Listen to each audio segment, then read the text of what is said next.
Hello everyone. मेरा नाम कृष्णा है और मैं आप सभी का एक बार फिर से आपकी अपनी class English by Krishna sir में स्वागत करता हूं। और ये जो हमारी क्लास है particularly UP board class 12th के लिए है और इसमें हम बुक फॉलो कर रहे हैं a new style of general English. और my dear students, page number 245 open करना है आपको, चैप्टर नंबर 2, जिसकी एक्सरसाइज नंबर 1 आज हम डिस्कस करेंगे। ओके। कल हमने इस टॉपिक की डिटेल्स डिस्कस की थी कल की क्लास में। ये टॉपिक जिसमें प्रेजेंट इंडेफिनिट पर फोकस किया गया था, हमने आपको बताया था प्रेजेंट इंडेफिनिट होता क्या है, उसके अंदर किस टाइप के सेंटेंसेज होते हैं, हम कैसे ये पहचान करेंगे कि कौन सा सेंटेंस, अगर वो हिंदी में दे रखा है कि कौन सा सेंटेंस प्रेजेंट इंडेफिनिट में है, और अगर सेंटेंसेज इंग्लिश में दे रखे हैं तो हम कैसे ये स्पॉट करेंगे कि ये सेंटेंस प्रेजेंट इंडेफिनिट का है। हमने रूल्स को डिस्कस किया था और बहुत सारे इंपॉर्टेंट पॉइंट्स हमने एक्सप्लेन किए थे, जिससे कि प्रेजेंट इंडेफिनिट का जो आपका बेस है वो क्लियर हो और ज़्यादा से ज़्यादा डाउट्स क्वेरीज को हम क्लियर कर सकें।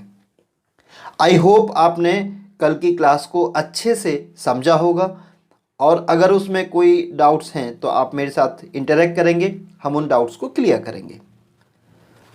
तो कल की जो क्लास थी वो थ्योरेटिकल थी, हमने कॉन्सेप्ट को एक्सप्लेन किया प्रेजेंट इंडेफिनिट को। आज हम प्रेजेंट इंडेफिनिट की अपनी बुक की जो एक्सरसाइज है, एक्सरसाइज नंबर 1, उसको हम डिस्कस करेंगे। Okay, so be ready with your pen and paper. अपना पेन निकाल लीजिए और अपनी नोटबुक के साथ तैयार हो जाइए। इम्पॉर्टेंट पॉइंट्स को नोट डाउन भी करना है और जहाँ कुछ इम्पॉर्टेंट हम यहाँ डिस्कस करते हैं, आप स्क्रीन को स्टिल करके उसको नोट डाउन ज़रूर करें। और वीडियो को कम से कम आप 2 टाइम्स अगर देखते हैं तो आई होप आपके ऑलमोस्ट कॉन्सेप्ट, ज़्यादातर कॉन्सेप्ट बहुत अच्छे से क्लियर हो जाएंगे। ओके। और मैं सभी स्टूडेंट्स को ये बोलना चाहता हूँ कि वीडियो को स्किप ना करें, प्रॉपरली देखें स्टार्टिंग से एंड तक, क्योंकि उसमें बहुत सारे इंपॉर्टेंट पॉइंट्स कई बार आपसे निकल जाते हैं और फिर आप उस कॉन्सेप्ट में कहीं ना कहीं थोड़ा वीक रह जाते हो। ओके, तो बी रेडी। हम सीधे अपने चैप्टर की तरफ आते हैं, एक्सरसाइज नंबर 1। तो माय डियर स्टूडेंट्स, ये रही हमारी book a new style of general English for class 12th, काका पब्लिकेशन प्राइवेट लिमिटेड। और हमें ओपन करना है अपनी बुक का पेज नंबर 245 और एक्सरसाइज नंबर 1, राइट। तो आज हम इस एक्सरसाइज को डिस्कस करेंगे, सॉल्व करेंगे हम लोग, और आपको मैं जितनी भी इम्पोर्टेंट पॉइंट्स हो सकते हैं उस सेंटेंस से रिलेटेड, वो मैं सारे पॉइंट्स आपको डिस्कस करूंगा, जिससे कि आप सेंटेंस को बहुत अच्छे से समझ सकें और एक्सरसाइज को करने में आपको कहीं कोई चैलेंज ना आए। ओके, तो देखिए ये जो हमारी एक्सरसाइज है, इसमें हमें करना क्या है, कैप्शन दे रखा है translate the following into Hindi. इसका मतलब ये हुआ कि हमें ये जो सेंटेंसेस दे रखे हैं, टोटल सेंटेंसेस कितने हैं, 15। हमसे कहा जा रहा है कि हमें इन सेंटेंसेस को हिंदी में ट्रांसलेट करना है। फर्स्ट ऑफ ऑल मैं आपको बता दूं कि ट्रांसलेट वर्ड का मतलब क्या है। इसका लिटरल हिंदी मीनिंग है, इसका शाब्दिक अर्थ है अनुवाद। और अनुवाद का मतलब होता है जब आप एक लैंग्वेज से दूसरी लैंग्वेज में कोई भी स्टेटमेंट या कंटेंट को ट्रांसफर करते हैं। ओके, जब आप एक भाषा से दूसरी भाषा में जाते हैं तो वो क्या होता है, ट्रांसलेशन। ओके, तो ट्रांसलेट करने का मतलब होता है कि आप एक लैंग्वेज से दूसरी लैंग्वेज में कन्वर्ट कर रहे हैं। तो यहाँ पर आपको इंग्लिश में दे रखा है सेंटेंस और आपको किस लैंग्वेज में जाना है, हिंदी में। आपको हिंदी में बताना है कि इस स्टेटमेंट का हिंदी वर्जन क्या होगा। तो आई होप आप समझ गए होंगे ट्रांसलेट वर्ड कब यूज होगा, जब बात 2 लैंग्वेजेस की हो रही होगी। अगर हम इंग्लिश से हिंदी में जाते हैं, ये भी ट्रांसलेशन है, और हम हिंदी सेंटेंस को इंग्लिश में चेंज करते हैं, वो भी ट्रांसलेशन है। और आपके कोर्स के अंदर ये दोनों ही टाइप का ट्रांसलेशन बहुत इंपॉर्टेंट है। इंग्लिश टू हिंदी, जैसे आप अनसीन पैसेज वाला क्वेश्चन करते हैं तो आपको वहाँ इसकी ज़रूरत पड़ती है, क्योंकि अगर आप अपने पैसेज को सही से समझ पाते हैं तो आप अपने क्वेश्चंस को सही से कर पाते हैं। वहाँ पे आपको अपने मन में अपने पैसेज को हिंदी में ट्रांसलेट करना होता है और अपने क्वेश्चंस को भी हिंदी में ट्रांसलेट करके समझना होता है, तभी आप उनके आंसर्स दे पाते हैं। तो इसकी रिक्वायरमेंट आपको अनसीन पैसेज वाले क्वेश्चन में होती है। वहाँ पे आपको इंग्लिश टू हिंदी ट्रांसलेट करना होता है अपने माइंड में। और दूसरा ट्रांसलेशन मैंने बताया जहाँ पे आपको हिंदी से इंग्लिश में, आपके आगे की एक्सरसाइज में यही दिया गया है, हिंदी दे रखी है, सेंटेंस हिंदी में है और आपको इंग्लिश में ट्रांसलेट करना है। ये वाला ट्रांसलेशन भी आपको बहुत ज़्यादा इंपॉर्टेंट होता है, क्योंकि आपके एग्जाम में बहुत सारे क्वेश्चंस होते हैं जहां आप हिंदी से इंग्लिश में ट्रांसलेट करते हैं। मान लीजिए आप कोई ऐसे लिख रहे हैं तो आपके माइंड में जो थॉट्स आते हैं, जो विचार आते हैं, वो हिंदी में ही आते हैं, आप उनको ट्रांसलेट करते हैं। लेटर, ऐसे, एप्लीकेशन, ये सब आप इसी स्किल के बेस पर लिखते हैं। हिंदी से इंग्लिश में ट्रांसलेट अगर आप कर पाते हैं प्रॉपरली, अगर आप अपनी स्पेलिंग, पंक्चुएशन, ग्रामर को सही से कर पाते हैं और अपना ट्रांसलेशन आपका अच्छा है, तो आप इन क्वेश्चंस में कोई बड़ा चैलेंज फेस नहीं करते। लेकिन अगर आपकी ट्रांसलेशन स्किल्स अच्छी नहीं है, अगर आप हिंदी से इंग्लिश में सही से ट्रांसलेट नहीं कर पाते, तो लेटर, ऐसे, एप्लीकेशन, इस टाइप का जो वर्क है, यानी कि कंपोजिशन और कॉम्प्रीहेंशन, इसमें आपको बहुत प्रॉब्लम आ सकती है। तो ये दोनों तरह के ट्रांसलेशन सीखना आपके लिए ज़रूरी है। फर्स्ट ऑफ ऑल हम बात करते हैं इंग्लिश टू हिंदी, जो हमारी एक्सरसाइज नंबर 1 है। सॉरी, फर्स्ट सेंटेंस है, Dara Singh is a man of might. First of all हमें देखना है इसमें सब्जेक्ट क्या है, दारा सिंह, वर्ब क्या है, इज, कैसा वर्ब है ये, ऑक्सिलरी है, लेकिन यहाँ पे ये मैन वर्ब की तरह फंक्शन कर रहा है क्योंकि सेंटेंस में कोई मैन वर्ब नहीं है। ऑक्सिलरी यानी हेल्पिंग वर्ब हम तब कहते हैं जब ये मैन वर्ब को हेल्प करते हैं। इज, एम, आर का यूज जब मैन वर्ब के साथ होता है तो उस कंडीशन में ये क्या हो जाते हैं, हेल्पिंग वर्ब। लेकिन इस समय ये यहाँ पर अपने आप में मैन वर्ब की तरह है। दारा सिंह सब्जेक्ट है, इज वर्ब है, a man of might sorry, a man of might क्या है, complement. Dara Singh is a man of might, इसका हिंदी सेंस क्या हुआ, दारा सिंह एक शक्तिशाली आदमी है। Dara Singh is a man of might. तो ये जो पार्ट आपको दे रखा है, अ मैन ऑफ माइट, ये क्या है अपने आप में, फ्रेज। फ्रेज किसे कहते हैं स्टूडेंट्स, फ्रेज सेंटेंस के अंदर एक ग्रुप ऑफ वर्ड होता है, ओके, उसको हम फ्रेज कहते हैं। तो अ मैन ऑफ माइट, एक शक्तिशाली आदमी, ये फ्रेज है जो इस सेंटेंस के अंदर यूज हुआ है। Dara Singh is a man of might, Dara Singh एक शक्तिशाली आदमी है। नंबर 2 सेंटेंस आप देखें, I have a good memory. Subject क्या है, आई, और यहां पर have as a main verb use हुआ है क्योंकि यहां पर सेंटेंस में मैन वर्ब नहीं है, वरना बहुत सारे सेंटेंसेज में आप हैज, हैव का यूज हेल्पिंग वर्ब के तौर पर करते हो, जैसे प्रेजेंट परफेक्ट में। लेकिन यहाँ ये जो सेंटेंस है इसका टेंस क्या है, प्रेजेंट इंडेफिनिट, क्योंकि यहाँ पे have as a main verb use हुआ है, ये फर्स्ट फॉर्म है। पहले वाला सेंटेंस भी प्रेजेंट इंडेफिनिट था क्योंकि इज, एम, आर भी फर्स्ट फॉर्म में ही कंसीडर किए जाते हैं। ओके, तो आई have a good memory, subject I, और हमें सेंटेंस का टेंस पता लगता है वर्ब से। वर्ब क्या है, हैव, फर्स्ट फॉर्म में, इसलिए सेंटेंस प्रेजेंट इंडेफिनिट है। अ गुड मेमोरी, तो यहां पर ये जो पार्ट है अ गुड मेमोरी, ये क्या है, कॉम्प्लीमेंट। तो टेंस क्या हो गया, प्रेजेंट इंडेफिनिट, सेंस क्या हो गया, आई हैव अ गुड मेमोरी। इसका हिंदी वर्जन क्या होगा जब हम ट्रांसलेट करेंगे, I have a good memory मतलब मैं अच्छी याददाश्त रखता हूं, मेरी याददाश्त अच्छी है। Number 3 sentence, bad habits grow soon. Bad habits grow soon, subject क्या है, बैड हैबिट्स यानी बुरी आदतें, वर्ब क्या है, ग्रो, और हमें अपने सेंटेंस का जो टेंस पता लगता है डियर स्टूडेंट्स, वो वर्ब से पता लगता है। तो आपको वर्ब की फॉर्म्स का याद होना बहुत जरूरी है। ग्रो कौन सी फॉर्म है, प्रेजेंट फॉर्म, पास्ट फॉर्म या पास्ट पार्टिसिपल। प्रेजेंट फॉर्म यानी फर्स्ट फॉर्म, पास्ट फॉर्म यानी सेकंड फॉर्म, और पास्ट पार्टिसिपल मतलब थर्ड फॉर्म। तो माय डियर स्टूडेंट, ग्रो है फर्स्ट फॉर्म, इसलिए ये सेंटेंस भी क्या है, present indefinite. Bad habits grow soon, soon means जल्दी। तो बैड हैबिट सब्जेक्ट है, ग्रो वर्ब है और सून क्या है इसमें, एडवर्ब। इसका टेंस तो हो गया प्रेजेंट इंडेफिनिट क्योंकि ग्रो फर्स्ट फॉर्म है।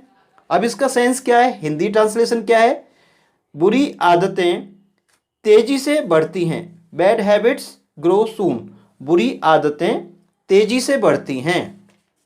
राइट। अब sentence number 4, the earth revolves round the sun. Subject क्या है, द अर्थ, वर्ब क्या है, रिवॉल्व्स फर्स्ट फॉर्म है, तो सेंटेंस का टेंस क्या हुआ, प्रेजेंट इंडेफिनिट। राउंड द सन, ये एडवर्बियल फ्रेज है राउंड द सन, क्योंकि ये राउंड द सन जो फ्रेज है ये किसके बारे में बता रहा है, रिवॉल्व्स, और जो वर्ब को मॉडिफाई करता है उसको हम एडवर्ब फ्रेज कहते हैं। तो ये फ्रेज, क्लॉज, ये चैप्टर्स आगे आएंगे, हम डिटेल में इनके बारे में पढ़ेंगे। फिलहाल ये सेंटेंस प्रेजेंट इंडेफिनिट का है और इसका हिंदी ट्रांसलेशन क्या होगा, पृथ्वी सूर्य की परिक्रमा करती है। पृथ्वी सूर्य की परिक्रमा करती है, उसके चारों तरफ घूमती है। Next sentence, fire Burns. देखिए केवल 2 वर्ड्स हैं इस सेंटेंस के अंदर, फायर बर्न्स। तो सब्जेक्ट क्या है, फायर, और बर्न्स क्या है, वर्ब। इसमें कोई ऑब्जेक्ट या कॉम्प्लीमेंट नहीं है। तो इसका जो टेंस है वो हमें किससे पता लगेगा, वर्ब से। बर्न्स कौन सा फॉर्म है, फर्स्ट फॉर्म, तो सेंटेंस का टेंस क्या हुआ, प्रेजेंट इंडेफिनिट। अब इसका ट्रांसलेशन क्या है, आग जलाती है। तो इस सेंटेंस में हमें आग का यानी अग्नि का क्या पता लग रहा है, नेचर। तो जब कभी हम इस तरह का कोई सेंटेंस लेते हैं जहाँ पे हम किसी के नेचर के बारे में बता रहे होते हैं, जैसे आग जलाती है, पक्षी उड़ा करते हैं, तो उस कंडीशन में उस नाउन के साथ हम कोई आर्टिकल सपोर्ट नहीं करते, इसलिए हमने फायर के साथ द का यूज नहीं किया, द या ए का यूज नहीं किया, क्योंकि यहाँ पे एक आदत प्रकट हो रही है, स्वभाव प्रकट हो रहा है, नेचर की बात हो रही है कि आग का स्वभाव क्या होता है, जलाना, आग जलाती है। अब हमारा sentence number 6, nature is the best physician. Subject क्या है, नेचर, वर्ब क्या है, इज, कौन सा फॉर्म है, फर्स्ट, इसलिए टेंस क्या हुआ, present indefinite. The best physician, ये क्या है, फ्रेज है, द बेस्ट फिजिशियन, जो कि कॉम्प्लीमेंट का काम कर रहा है वर्ब इज के लिए। इसका हिंदी सेंस क्या हुआ, नेचर यानी प्रकृति इज द बेस्ट फिजिशियन, प्रकृति सर्वश्रेष्ठ चिकित्सक है। यानी जो प्रकृति है वो अपने आप हील करती है आपको। अगर आप प्राकृतिक नियमों का पालन करें, नेचर फ्रेंडली रहें, तो आप बीमार नहीं होंगे। प्रकृति खुद क्या है अपने आप में, सर्वश्रेष्ठ चिकित्सक। Number 7, borrowed garments never fit well. Borrowed garments ये सब्जेक्ट है, नेवर एडवर्ब है, फिट वर्ब है और वेल यहाँ पर एडवर्ब है। सब्जेक्ट बोरोड गारमेंट हो गया, वर्ब क्या है, फिट, फिट कौन सा वर्ब है, फर्स्ट फॉर्म, तो सेंटेंस प्रेजेंट इंडेफिनिट है। अब इसका हिंदी सेंस क्या हुआ, ट्रांसलेशन क्या हुआ, बोरोड गारमेंट्स यानी उधार के लिए हुए कपड़े कभी भी फिट नहीं आते हैं। जो कपड़े आपके अपने नहीं होते, किसी से आप बोरो करते हो, तो कभी भी पूरी तरह से आपको फिट नहीं आते हैं। Right. Number 8, all roads lead to Delhi. Subject all roads, verb lead first form है, इसलिए प्रेजेंट इंडेफिनिट सेंटेंस हो गया। टू प्रीपोजिशन है, दिल्ली इस प्रीपोजिशन का कॉम्प्लीमेंट है। इसका हिंदी ट्रांसलेशन क्या हुआ, ऑल रोड्स सारे रास्ते दिल्ली को जाते हैं, सारे रास्ते दिल्ली को जाते हैं, ये इसका हिंदी वर्जन है जो आपको लिखना है। अगर आप ऐसा लिखते हैं तो आपका ये सेंटेंस राइट माना जाएगा। Number 9, no man can serve two masters. Subject क्या है इसमें, नो मैन यानी कोई भी व्यक्ति, नेगेटिव सेंस में है। कैन सर्व, यहाँ पे वर्ब क्या है, सर्व, और कैन मॉडल है, फर्स्ट फॉर्म है, इसलिए प्रेजेंट इंडेफिनिट हो गया। टू मास्टर्स, दो मालिक, ये ऑब्जेक्ट है यहाँ पे, टू मास्टर्स। हिंदी सेंस क्या हुआ, कोई भी व्यक्ति दो मालिकों की सेवा नहीं कर सकता है। ये एक तरह का प्रोवर्ब है आपने सुना होगा, हिंदी में एक कहावत है कि आप एक साथ दो नावों की सवारी नहीं कर सकते। तो ऐसा यहाँ पर है कि दो अलग अलग आपके मास्टर हैं, उनकी चॉइसेस अलग हो सकती हैं, तो आप उन दोनों को सेटिस्फाई नहीं कर सकते। तो वन टाइम वन टास्क। अब है हमारा sentence number 10। Mohammedans fast in the month of Ramzan. Subject क्या है? मोहम्मडन्स यानी मुस्लिम्स। फास्ट क्या है? वर्ब, फर्स्ट फॉर्म है इसलिए प्रेजेंट इंडेफिनिट का सेंटेंस हो गया। In the month of Ramzan, ये क्या है हमारा? कॉम्प्लीमेंट। इन प्रपोजिशन है और द मंथ ऑफ रमजान ये कॉम्प्लीमेंट है। हिंदी ट्रांसलेशन क्या हुआ? मुस्लिम रमजान के महीने में उपवास रखते हैं। फास्ट मीन्स उपवास। Number 11, he sets a high value on his time. Subject he, sets क्या है? वर्ब, फर्स्ट फॉर्म है इसलिए present indefinite. A high value on his time, ये क्या है? फ्रेज। इसका हिंदी सेंस क्या है? He sets a high value on his time, यानी वो अपने टाइम का बहुत ऊंचा मापदंड रखता है, यानी वो अपने टाइम का बहुत पंक्चुअल है। Number 12, I often think of the happy days of childhood. Subject क्या है? आई, और थिंक क्या है? वर्ब, ऑफन एडवर्ब है यहाँ पे, of the happy days of childhood ये फ्रेज है। तो सेंटेंस प्रेजेंट इंडेफिनिट का है क्योंकि वर्ब हमारा फर्स्ट फॉर्म है। अब इसका हिंदी सेंस क्या हुआ? I often think of the happy days of childhood, मैं अक्सर बचपन के जो सुखद दिन थे उनके बारे में सोचता हूँ। बचपन सभी को याद आता है, तो यहाँ पर ये जो सब्जेक्ट है आई, ये कह रहा है मैं अपने बचपन के जो हैप्पी डेज थे, जो सुखद दिन थे, उनके बारे में सोचता हूँ। राइट। अब sentence number 13, what is your verdict gentleman. Sentence का टेल देखिए, क्वेश्चन मार्क आ रहा है, इसका मतलब ये सेंटेंस क्या है? इंटेरोगेटिव। सेंटेंस क्वेश्चन वर्ड से स्टार्ट हो रहा है, तो इंटेरोगेटिव कौन सा है? ये आई टू। क्वेश्चन वर्ड क्या है? व्हाट। और वर्ब क्या है? इज। तो सेंटेंस प्रेजेंट इंडेफिनिट का है। सब्जेक्ट क्या है? What is your verdict gentleman. यहां पर आप देख रहे हैं सब्जेक्ट आपका बाद में आ रहा है, जेंटलमैन जो है सब्जेक्ट है। अक्सर आप सेंटेंस में सब्जेक्ट को स्टार्टिंग पोजीशन में पाते हैं, लेकिन ग्रामर में बहुत सारे सेंटेंसेस एक्सेप्शन के तौर पर आते हैं। एक्सेप्शन मतलब अपवाद, जो बाकी सेंटेंसेस से थोड़ा हटके होते हैं, उनको हम क्या बोलते हैं? एक्सेप्शन। तो what is your verdict gentleman. Gentleman, आपका फैसला क्या है? आपका निर्णय क्या है? जेंटलमैन मतलब सज्जन व्यक्ति, भद्र पुरुष, आपका फैसला क्या है? आपका डिसीजन क्या है? ये इसका ट्रांसलेशन हुआ। ओके। नंबर डियर स्टूडेंट्स, अब हमारा sentence number 14, does man's unhappiness not come of his ambition. इसमें सब्जेक्ट क्या है? Man's unhappiness. और आप देख रहे हैं सेंटेंस के टेल में क्या आ रहा है? Question mark. तो ये सेंटेंस किस मोड में हुआ? इंटरोगेटिव। और ये डज से स्टार्ट हो रहा है, और जो भी सेंटेंस प्रेजेंट इंडेफिनिट में डू या डज से स्टार्ट होते हैं, यानी फर्स्ट वर्ड अगर डू या डज है प्रेजेंट इंडेफिनिट में, तो वो इंटरोगेटिव कौन सी कैटेगरी का होगा? I1। राइट। और अगर क्वेश्चन वर्ड से स्टार्ट हो रहा है, जैसे ये सेंटेंस हो रहा था, तो कौन सा सेंटेंस होगा? I2, interrogative type 2। और ये है इंटरोगेटिव टाइप 1, क्योंकि ये हेल्पिंग वर्ब से स्टार्ट हो रहा है। Subject mains unhappiness. टेंस क्या है? प्रेजेंट इंडेफिनिट, क्योंकि डू डज का यूज प्रेजेंट इंडेफिनिट में होता है। अब हमें क्या करना है? इसका हिंदी वर्जन बताना है। हिंदी ट्रांसलेशन क्या होगा? Does men's unhappiness not come of his ambition. इसका हिंदी ट्रांसलेशन हुआ, क्या आदमी की अप्रसन्नता उसकी महत्वाकांक्षा से नहीं आती है।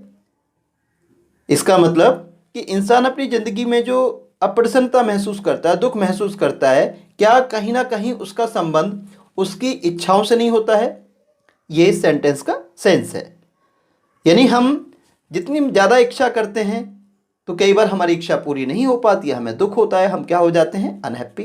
तो ये सेंटेंस कह रहा है कि क्या इंसान की अप्रसन्नता का जो संबंध है, क्या इंसान की अप्रसन्नता उसकी महत्वाकांक्षा से नहीं आती है। एम्बिशन मीन्स महत्वाकांक्षा। राइट। अब sentence number 15, which pen do you prefer. Which pen, यहां पर ये सब्जेक्ट भी है और विच क्वेश्चन वर्ड भी है, और ये पूरा टाई अप अगर करें हम विच पेन, ये पूरा एक सब्जेक्ट का फंक्शन कर रहा है। विच नॉर्मली उस नाउन के साथ अटैच होकर के आता है सेंटेंस में जिसको वो मॉडिफाई कर रहा होता है। डू का यूज हो रहा है तो सेंटेंस प्रेजेंट इंडेफिनिट है। क्वेश्चन मार्क आ रहा है, इंटरोगेटिव है, और फर्स्ट वर्ड एक क्वेश्चन वर्ड है सेंटेंस में, तो ये इंटरोगेटिव टाइप 2 है। अब बात करते हैं इसका हिंदी ट्रांसलेशन क्या है। Which pen do you prefer, prefer means ज़्यादा पसंद करना। आप कौन सा पेन ज़्यादा पसंद करते हो, यानी मान लीजिए आपके सामने एक से ज़्यादा पेन है तो आप कौन सा पेन ज़्यादा पसंद करते हो। तो ये थी आज की हमारी एक्सरसाइज। आई होप ज़्यादातर स्टूडेंट्स को समझ में आया होगा।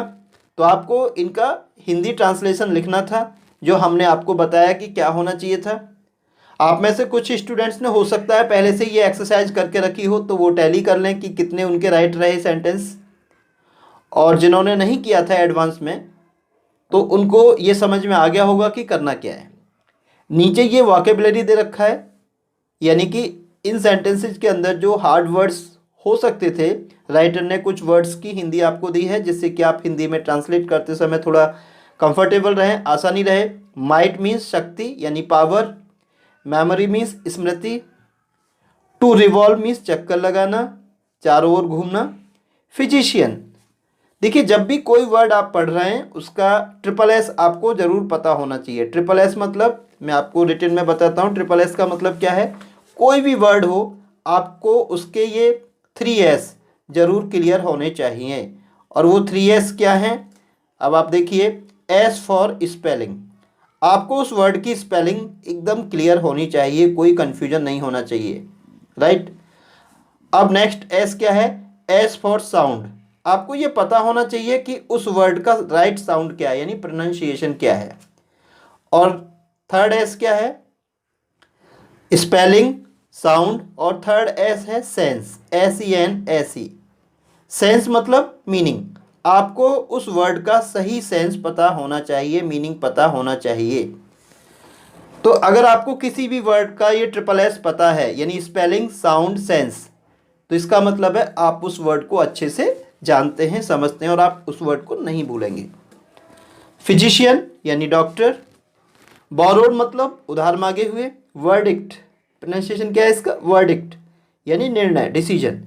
एम्बिशन महत्वाकांक्षा, प्रिफर मीन्स अधिक चाहना, किसी चीज़ को एक के मुकाबले ज़्यादा प्रेफर करना है, यानी दो चीज़ें आपके पास, आप एक चीज़ को ज़्यादा लाइक करते हैं तो आप मतलब उसको प्रेफर कर रहे हैं। तो आई होप आपको ये एक्सरसाइज अच्छे से समझ में आ गई होगी। अगर कहीं कोई डाउट है आप में से किसी भी स्टूडेंट का, तो please contact me, share your doubts with me through the comment box. Comment box आपके लिए है, I will help you. Okay, तो थैंक यू वेरी मच।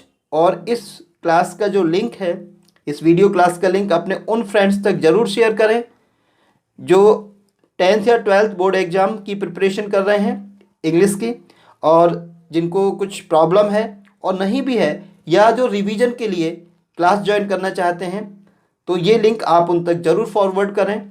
और बेल आइकॉन ज़रूर प्रेस करें जब आप चैनल सब्सक्राइब करते हैं, अगर आप नए हैं, क्योंकि हमारे वीडियोज़ रेगुलर आते रहते हैं, आपको उसका नोटिफिकेशन मिलेगा और आप टाइमली वीडियो को देख पाएंगे। एक भी क्लास आपकी स्किप नहीं होनी चाहिए। डाउट्स पूछते रहिए, आगे बढ़ते रहिए, you will get better marks, आपका स्कोर बहुत अच्छा होगा।